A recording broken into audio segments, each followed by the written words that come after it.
Another big one is the word offer. I told you weren't going to like it. It's a claims cookbook, it's meant just for us. No lawsuits, no fights, and no fuss. With special claims spices, it makes them delicious. It's a cookbook. It's a cookbook with recipes for us.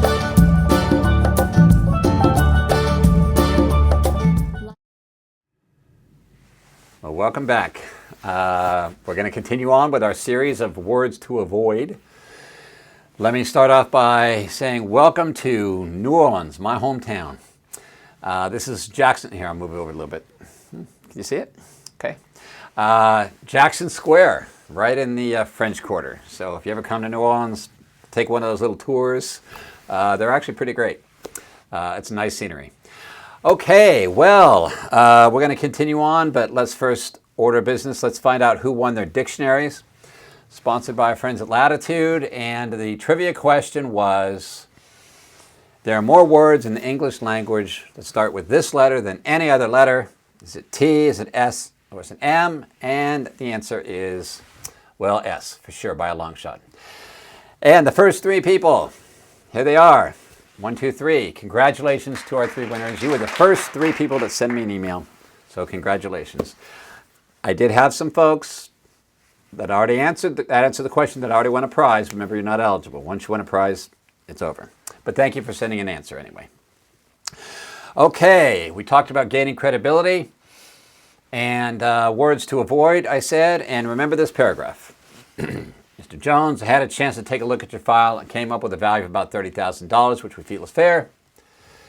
I'd be willing to make an initial offer of $30,000. I can only pay $3,000 for your lost wages. Okay. Now, if you haven't done it yet, make sure you go back to negotiation number 3, where we played the role play of the interaction between me and Ms. Vader. Okay. Make sure you watch that, because my point is that everything I say to her is in the words we communicate to our customers all the time. And a big one, like I promised you last time, is coming up. Okay? I already said willing to. That's a word or phrase you don't want to say. Another big one is the word offer. I told you weren't going to like it. The word offer. I'm going to make him an offer he can't refuse. To many people, not everybody, but to many people, what does the word offer convey? Here's our offer. Here's my starting point. We all know that. We've all bought houses and cars and stuff, and someone makes an offer. Well, here's their offer. Almost everybody interprets that as, well, there's more to come.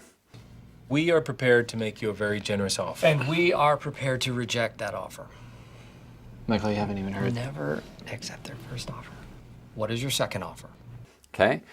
Now, it might be okay because maybe there is more to come, but you don't tell the other person that, okay?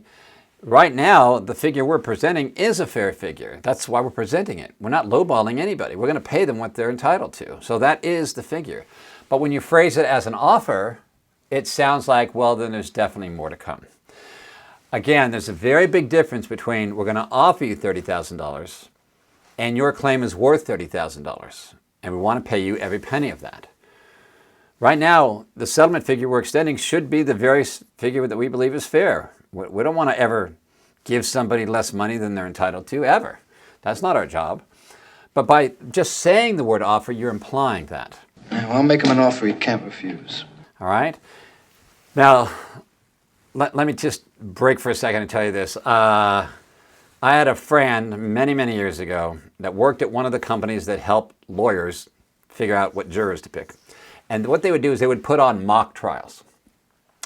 And then they would film them, just to see what jurors tend to say. My friend calls me up. He goes, Carl, you gotta come down and see this. Now, like I said, this is many, many years ago. And it was a bad faith case against an insurance company. He says, you gotta come down and see this.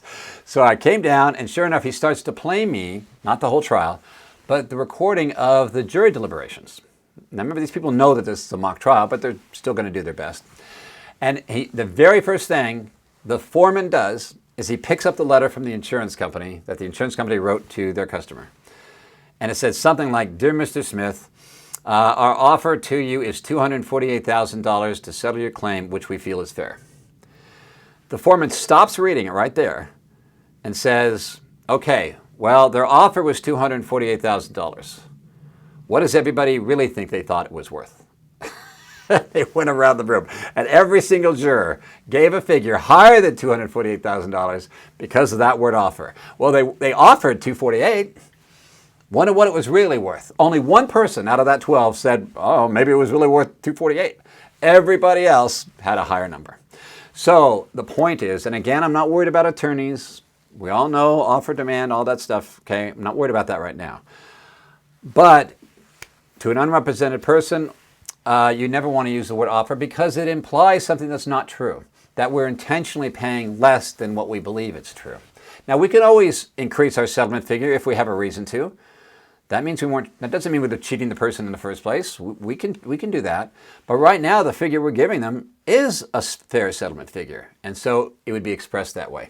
So the great negotiators I talked to all said, use the term settlement figure, or the value of your claim is this. And sometimes when you say that to customers, well, the value of your claim is $30,000, and pause, they'll actually ask, well, so how much do I get? Oh, you get the whole $30,000. Okay? I mean, they're actually thinking, oh, if it's worth 30, I might be getting less. And sometimes they're even surprised. So you got to get the word offer out of there. My father made him an offer he couldn't refuse. Hey, I was monitoring this expert negotiator, and he wouldn't even let attorneys trick him. He'd call up this attorney and say, hey, let's see if we can't settle your client's case. We've evaluated this at $250,000. And the attorney said, is that your offer? And he says, well, that's the value of the claim, $250,000. And the attorney says, yeah, but is that your offer? Well, that's how much we can pay your client if you want to end this thing. Yeah, but is that your offer? Hey, call it what you want, man. The point is, I can send you a check for $250,000. He wouldn't even let an attorney trick him into admitting that he had more. He just wouldn't do it, okay? Now, I'm not saying you have to be, that stubborn. But for unrepresented people, it's much better to phrase it as the value of your claim or the settlement figure as opposed to the word offer, because so many people take the word offer as there's more to come. You'd be dumb to take it. And remember in that role play with Ms. Vader when I said, you're going to be dumb enough to take it? Well, who's dumb enough to take a figure they know when there's more money coming at them? Okay? So, do your best to get that out of your vocabulary. It's going to take a while. I've even had people in my classes say, Carl, the word offer is in our letters. We send letters to people saying, here's our offer. I know. Believe me, I've been doing this a long time. I work with a lot of insurance companies to help them revise their letters. And one of the things I tell them is take out the word offer. Don't say it, Cartman. Okay? Put in settlement figure. Put in the value of your claim. We want to pay you the entire value of your claim as opposed to offer. That'd be my suggestion anyway. Okay? All right, we got more to come. We're not done. We still got a whole lot more, but we'll get to it next time. Okay? Before we go, as always, my phone number, my email. I'll answer any questions you got. Go over any information you like. And, of course, I'll even role play with you if you'd like. All right, now to the fun stuff. We got a trivia question, and this one, again, by our folks at Latitude, are sponsoring all of our trivia questions pretty much, is a cutting board football. For you football fans, you just can't get enough football, you can actually serve a cheese and meat cutting board with a football decoration. Don't you just love it? Okay, I know people are going to really want this one. Therefore, guess what? We might as well have a question about football. Matter of fact, this is going to be about the Super Bowl. Not the last Super Bowl, but just Super Bowls in general. Okay? All right, here's your question. In 2003, a study was performed by the University of Toronto, which showed that in the first hour after the Super Bowl, now why the University in Toronto is doing this, I don't know, but it was. In the first hour after the Super Bowl, blank increases by 60 to 70% in the United States. According to the study, what increases by 60 or 70%? Motor vehicle accidents, sales of pain medication, or damaged TV sets? Okay. What increases by 60 or 70%? Not sales, I'm sorry, just damaged TV sets. Okay, so TV sets that got damaged. What increases 60 or 70%? All right, there you go. Those are the three options. Email me, and the first 3 people are going to win the football cutting board.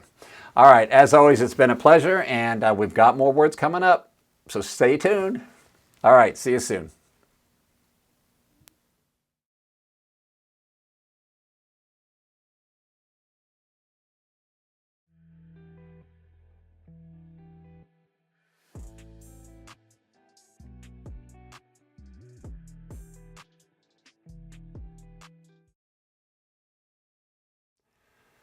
All right, well, if you like these videos, please hit the like button. Also, please subscribe. And if you would like to be notified when we do put up a new video, please choose the All button under Notifications. Welcome to our fun claims unit. We make new friends every day. We are always smiling and happy. Where our work just seems like play. Welcome to our fun claims unit. We make new friends every day. We are always smiling and happy. Where our work just seems like play. Welcome to our unit.